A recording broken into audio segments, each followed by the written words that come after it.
dio a los judíos, a los ismaelitas, a los persas. Bueno, Digo yo, ¿qué opinas ahí se acerca de dejó eso? venir una cantidad de idiomas. A eso es lo que yo le estaba diciendo ayer en la plática a Fernando, que yo le estaba diciendo de que, como él decía de que la Biblia, el Antiguo Testamento terminó hasta el año 100 después de Cristo, dice él.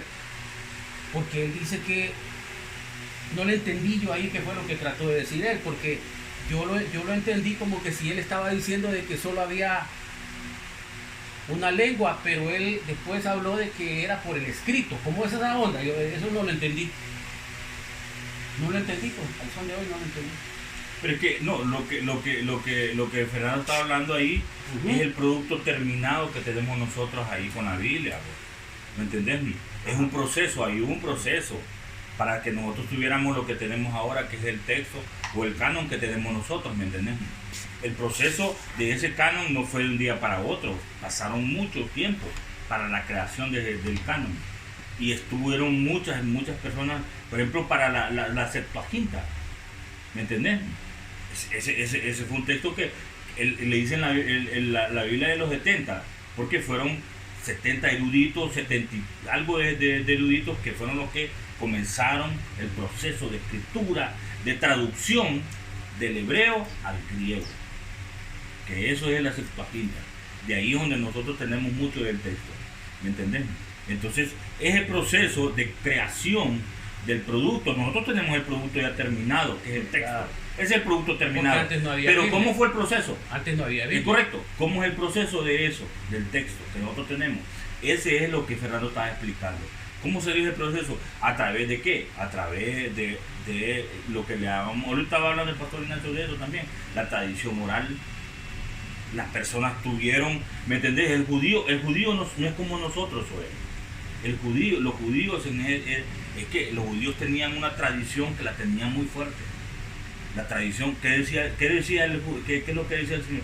Que uno siente ahí con su, enséñale a tus hijos, repítelo a tu descendencia, y repítelo, ponlo en tus dinteles, decía aquello, ¿me entienden? Ellos tenían eso. Ahora, el orden de todo el texto, como lo tenemos nosotros, fue hubo un proceso, y eso se dio en el PI, el periodo intertestamentario. Ahí es donde que duró 400 años. Correcto. Ahí es donde comenzó a circular la escritura ya eso plasmado, lo que la gente tanto repetía, que la gente tanto decía, lo que la gente tenía, lo que yo recibí de mi padre, ¿me entendés? Venía, y la tradición de que era, el patriarca se sentaba y comenzaba a decirle a su descendencia, esto sucedió en Egipto, fuimos esclavos en Egipto, pero vino Dios y levantó un hombre y se lo enseñaba eso, y venía y después aquellos se lo enseñaban también a su descendencia. Todo eso plasmado ya. Y ahí es donde lo que estaba Fernando. Se crearon escuelas de eso. La escuela eloísta, la escuela, ¿me entiendes? Todas las escuelas, y esos fueron los que comenzaron a tener todo eso. Pero entonces esas escuelas fueron las que, cuando él habla de que de Malaquías a Mateo hay una gran brecha. Sí. Eso fue lo que dijo él. 400 años hay una gran Pero brecha. ¿quién acredita eso, de que sea así? Es que es una verdad. Es una verdad porque, por ejemplo, ¿de dónde según la gente lo que dice que terminó la inspiración, termina en Malaquías? No hubo ¿qué? No hubo profecía. No hubo visión, no, en Malaquías, como que hubo un tiempo de silencio. Por eso la gente le llama los 400 años de silencio. Es real eso. La gente, claro que sí. Entonces, ¿qué? No hubo ¿qué? No hubo visión, no hubo nada. Dios no levantó un profeta ahí. No, ¿qué es lo que? No hay un libro inspirado en todo ese tiempo. Todo cambia y surge ¿qué? Viene y vos mirás que todo cambia. Cuando vos lo escuchás y vos lees Mateo, es como que vos llegas a una obra, ¿me entendés? Llegas a una obra y de repente vos miras un escenario, sí, y de repente vos te lo cambian el escenario. Y eso es lo que vos ves desde Malaquías. En Malaquías es una generación que es post-exílica, que viene del exilio, Posexílica. es correcto, ya la generación, el Israel posexílico no es lo mismo del Israel que viene y que está antes de Nabucodonosor. Cuando Nabucodonosor lleva a todo el pueblo, lo lleva cautivo a Por Babilonia. primera vez fue eso. Correcto, esa gente, allá murió las generaciones esas. Y la generación que regresa del exilio es otra generación. De hecho, ahí es donde viene la Nehemías y viene a leer de nuevo la Torá. De nuevo hay un avivamiento de la gente al ser enseñada, ¿me entendés? Y en Malaquías hay una generación de sacerdotes que despreciaban el sacerdocio, que despreciaban, que la gente llegaba y les daba lo peor y eso es lo que ofrecían. Entonces, por eso que el Señor en Malaquías hace una reprensión dura y les dice, ¿ustedes le darían lo peor? ¿Me entendés? Sí, cojo, sordo. Y correcto. Eso es lo que les está diciendo, ¿me entendés? Pero es una generación y que eso es lo que está, de repente vos mirás en Mateo todo cambió. Y en esos 400 años está la historia de los macabeos, una familia que luchó. Es real todo eso. Correcto, eso es una realidad, es historia de Israel. Por eso que nosotros hablábamos ayer que esos libros que la iglesia... Los apócrifos, no los metieron a la Biblia, no los metieron. No, esos no son apócrifos. Macabeo, Los apócrifos y deuterocanónicos son dos cosas diferentes. Esos son deuterocanónicos, ¿me entendés? ¿Qué significa? Pero Macabeo está en lo de la correcto, Biblia, ahí está Macabeo 1 y Macabeo 2. Macabeo Vos lo está. lees y es historia, eso es una realidad. Es una realidad. Es una realidad, eso fue lo que sucedió. Pero en Israel. nosotros estamos acostumbrados a los 66 libros. Y de ahí nadie nos saca. Ah, bueno. Pero la Biblia, por eso te Es digo, lo que estábamos hablando ayer. pero la Biblia vos tenés que contextualizarla, porque la Biblia no se escribió en un vacío histórico. La Biblia, lo que pasó, fueron hombres que inspirados por Dios, claro que sí, pero también con una cosmovisión, con una realidad sociopolítica, socioeconómica, ¿me entendés? Entonces me está con sueño. Sí. Entonces, eso, ¿qué es lo que sucedió? ¿Me entendés? Mira, en esos 400 años, fue cuando los sacerdotes hicieron lo que quisieron. Mira, era una corrupción increíble. Compraban el sacerdocio, lo compraban. Hacían pactos con otras naciones. Por eso ahí es donde se cumple lo que dijo el Señor, aquella profecía donde dijo, este pueblo no es mío. Por sus labios me honra. No, Loami es pueblo no mío, no es mi pueblo. Todo ese tiempo es como que hubo una pausa. ¿Me entendés? Y la gente hacía lo que quería, el sacerdocio era una cosa terrible, el sacerdocio se lograba puro pacto, ¿me entendés? ¿Y qué era? Había una lucha del helenismo, del paganismo, luchando en contra de ¿qué? De la cultura judía. Y ellos tenían que defender su cultura, ¿me entendés? Y ahí es donde, por eso que son los macabeos, ahí surgen los macabeos. ¿Por qué? Porque querían defender. ¿Por qué? Porque la gente, es que el judaísmo, los griegos lo querían raer, lo querían desaparecer, ¿me entendés? Y entonces tuvo una lucha ahí surgen los partidos políticos. ¿Cuáles son? Los fariseos, los saduceos, los herodianos, los celotes, surgen ahí. Surgen ¿cómo surgen los escribas? Los escribas surgen ¿a raíz de qué? A raíz de que queremos tener una cuota de poder. No, los escribas surgen, queremos tener algo escrito ya. Queremos tener eso, el producto terminado que nosotros tenemos. Los escribas surgen con una noble, el pensamiento de ellos era noble, pues queremos tener, pero ¿de qué? Después se hicieron soberbios, solo nosotros conocemos la Torah, solo nosotros, y se hicieron partidos, se crearon partidos, pues, ¿me entendés? Que esos partidos eran una pugna. Cuando llega Jesús y entra en escena, encuentra esos partidos ahí, que eran los que manejaban el Sanedrín. Esos partidos estaban ahí, ¿me entendés? Los fariseos, que eran los que interpretaban la ley, los saduceos, los herodianos. ¿Los herodianos eran qué? Los que amaban a Herodes, los que amaban el paganismo, ¿me entendés? Aquellos no, eran los que querían tener todavía las tradiciones. Pero ahí estamos hablando de la tradición judía, de la cultura judía, que ellos se atribuían, que la cultura judía era, ellos eran los hijos de Dios, ¿me entendés? Y Cristo entra en escena. Todo ese tiempo, por eso es tan importante estudiar lo que es el PI. ¿El qué? El PI, periodo PI. intertestamentario, entre los dos, el periodo entre los dos testamentos es importantísimo estudiarlo. Uno mira los hechos que sucedieron ahí, qué es lo que pasó, toda la escritura que surgió. Por eso cuando uno estudia eso, uno se da cuenta que es un error llamarlo el periodo, los 400 años de silencio, porque cuando más se comenzó a escuchar, ¿entendés? Comenzó a surgir la escritura, todo lo que llegó a enriquecer, ¿me entendés? El pensamiento griego, la influencia de lo que el pensamiento griego. Por eso te digo, había una lucha entre el helenismo y el judaísmo ahí. ¿Quién gobernaba el mundo en ese tiempo? Roma. No, No. este tiempo lo gobernaban los griegos. ¿Me entendés? Por ejemplo, el cuerno pequeño que habla Daniel, claramente los griegos gobernando. ¿Me entendés? Los griegos en ese tiempo están gobernando. Roma sucede al imperio, el que surge después de los griegos. Y los griegos son lo que, pero aún Roma gobernando, el helenismo era lo que siempre se manejaba. Correcto. Es que la verdad que el pensamiento griego es una cosa impresionante. Eso no lo podemos negar.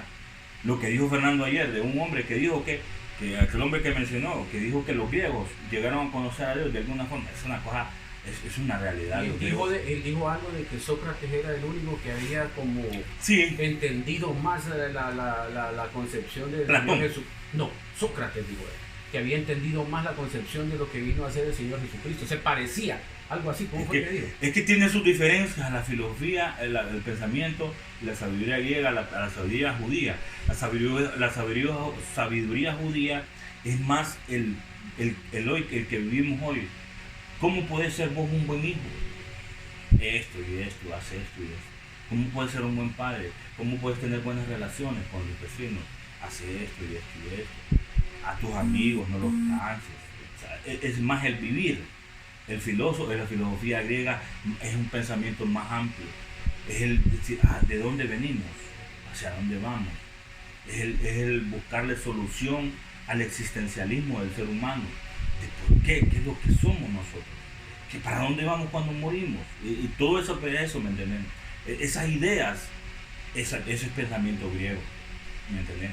Es muy diferente las dos líneas de filosofía, pero no podemos negar que esa filosofía y ese pensamiento es el que manejaba. ¿Cuál es el idioma el idioma que se hablaba en el tiempo de Jesús? Es el griego. Y es el griego koiné, se le dice.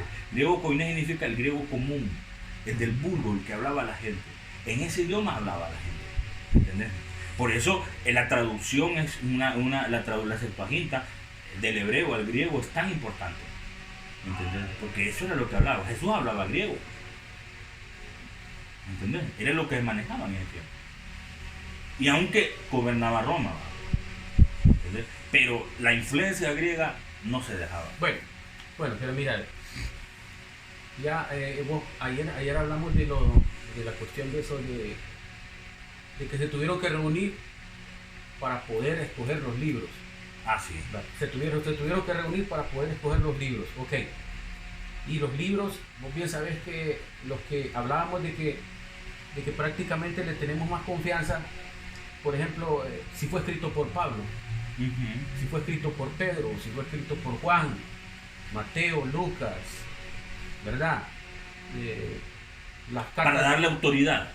Sí, pero la pregunta es, ¿solo esta gente? Porque como el asunto es de que la Biblia fue conformada por el criterio de hombres también, ¿verdad? Pero se dice que hay otros escritos, que vos decís, que los consideran unos apócrifos y otros se consideran, como me dijiste, deuterocanónicos. Ajá. Entonces el asunto es, si es parte de esas otras que no fueron escogidas, pudieron haber sido resultado también de la inspiración divina por medio del Espíritu Santo. Eso no lo sabemos. Pero lo que nosotros tenemos claro es que el mensaje de Dios está ahí plasmado. ¿Me entendés? Dicen los estudiosos que hay 2 cartas de Pablo que no llegaron a nosotros. 2 cartas todavía. Creo que son 2 cartas, eran 4 cartas a Corinto. Sí, a Corinto. 2 cartas que nosotros no llegaron a nuestra mano. ¿Me entendés? Había tantas cosas. Ahora, vos, como vos decís, nosotros, suena bien feo cuando uno dice, fueron hombres los que lo hicieron. Pero nosotros tenemos la confianza de que fueron hombres inspirados por Dios. Dios movió sus piezas. Sí, pero acordate que también hay entre el Vaticano, que el Vaticano Correcto. dice que ellos Pero, fueron los que sea, hicieron pero la sea lo que sea, Dios movió sus piezas. La ellos, iglesia católica se adjudica todo. ellos ¿Cuál acreditan ¿Dónde ellos está hacen la Biblia. cuál es el conflicto de Lutero con la iglesia? Que la iglesia dice que todo las riquezas que Jesús logró en la cruz y todo, se las dejó a la iglesia. La iglesia venía y comenzaba a vender esa es la virtud y las riquezas que Jesús. Qué bonito, ¿verdad? Entonces vino Lutero y les hace una pregunta. Si Jesús lo logró eso todo en la cruz, ¿por qué no lo regalan? ¿Por qué no lo dan? ¿Por qué lo venden? Y hablemos del tiempo oscuro. ¿Por qué Lutero tiene esa confrontación? Hay un personaje en el tiempo de Lutero que se llama Tetzel. Tetzel venía y llegaba a vender indulgencias declaradamente. Se van a quemar en el lago de fuego si ustedes no pagan. Es una cosa terrible. ¿Entendés? Entonces la iglesia, que nosotros somos, ellos se adjudican. ¿Me entendés? Lo que ha hecho, ¿qué? ¿Qué es lo que hacen los judíos, Joel? Nosotros somos el pueblo de Dios. ¿Me entendés? ¿Y qué es lo que es la iglesia? Es que nosotros somos. Y si vos lo escuchás, te voy a decir sinceramente, la mayoría nosotros tenemos la doctrina correcta. Ustedes andan perdidos.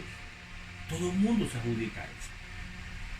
¿Sabes qué? Dios es el que se reserva la entrada ya. Hay una frase que a nosotros ahora nos reservamos el derecho de admisión. Pues ese es Dios el que se lo reserva. Los humanos podemos adjudicarnos nosotros. Yo soy el mero mero. Pero Dios es el que va a decidir. Y es más, esa frase que yo escuché desde pequeño. No, es que allá vamos fijos todos nosotros. Y allá se van a ver muchas sorpresas. Los que creen que van fijos. Y los que se creen dueños del reino de los cielos. ¿Me entendés? Eso es a ver cómo les va a ir. Y es más, fíjate que eso Jesús lo confrontaba con los fariseos y con la clase religiosa. Jesús lo confrontó.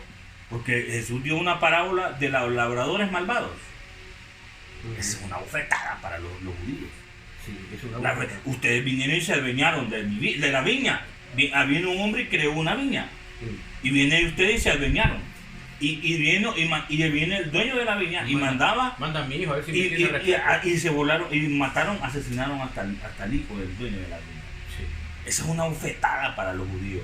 Ustedes se adueñaron, se adjudican los dueños de eso. Yo me adjudico, ellos se adjudican y dicen yo soy el dueño. A mí me lo dio. ¿A cuenta de qué? Entonces, imagínate qué cosa más terrible en el tiempo de Lutero. Como nosotros somos los dueños, se los vamos a vender. Terrible. Terrible. El don de Dios, ¿qué dice? No se vende. ¿Qué le dijo Pablo a aquel hombre que le quiso comprar? Deja que yo también te voy a pagar para él. El brujo. El don de Dios no Jesús se vende. Es de Él. ¿Quién es el dueño? ¿Y quién me va a decir a mí que Él es el dueño? No. El dueño es el Señor. Bueno, vos te fuiste un poco más adelante, pero el asunto es entonces... No, yo te digo porque vos me mencionaste la Iglesia Católica. Independientemente entonces, para que quede bien claro, aunque hayan sido hombres los que escogieron los libros, aunque hayan sido hombres los que escogieron los libros que ahora representan la Biblia, y estos hombres hayan sido así como nosotros, comunes y corrientes también, sí. Dios acredita ahora la Biblia. Se acredita la Biblia ahora como la palabra de Dios. Correcto. ¿Verdad? Y es irrefutable, es infalible. Es inerrante. Dice que no tiene error. Es infalible. Yo creo que el mensaje sí es infalible, es inerrante. Ok, y entonces, ya los otros libros, como ya no están plasmados, por ejemplo, en la Biblia de Jerusalén hay 72 libros. y en la Biblia que nosotros tenemos, que es la normal, la Reina Valera, o la que Sí, vos estás tenemos diciendo, tenemos solo 66. tenemos 66 Sí. libros. Entonces, andamos perdidos unos o los otros andan correctos. ¿Cómo sería el Mira, rollo yo ahí? por ejemplo, yo creo que los otros libros tienen un valor, lo que dijo Lutero está correcto. para mí, Histórico, dijeron ahí. tienen un valor histórico importante. Por ejemplo, que yo, ¿cómo te das cuenta vos qué sucedió en ese tiempo de los 400 años? Vos lees de Macabeos. ¿Será? Correcto. Que yo, mira, hasta ahora, hasta que vos me lo estás desayunando, que me lo estás diciendo No, ahorita, lees Macabeos y vos te das entonces cuenta. prácticamente estamos hablando aquí de que parte del contenido que el Vaticano tiene, que se ha apropiado y que muchas de esas cosas no han salido a luz todavía, son reales entonces. Muchas de Sí, esas pero cosas. tienen un valor histórico, Zoe. Yo lo digo, tienen un valor histórico. No son considerados inspirados. Ni aún la Iglesia Católica los pone como libros inspirados. Ellos bien dicen, esos tienen un valor histórico. Por ejemplo, mira, en Judas es una carta que es considerada muy oscura. Judas. Sí, En Judas se menciona una cosa, y se menciona la lucha de Satanás por el cuerpo, de Jacob. no,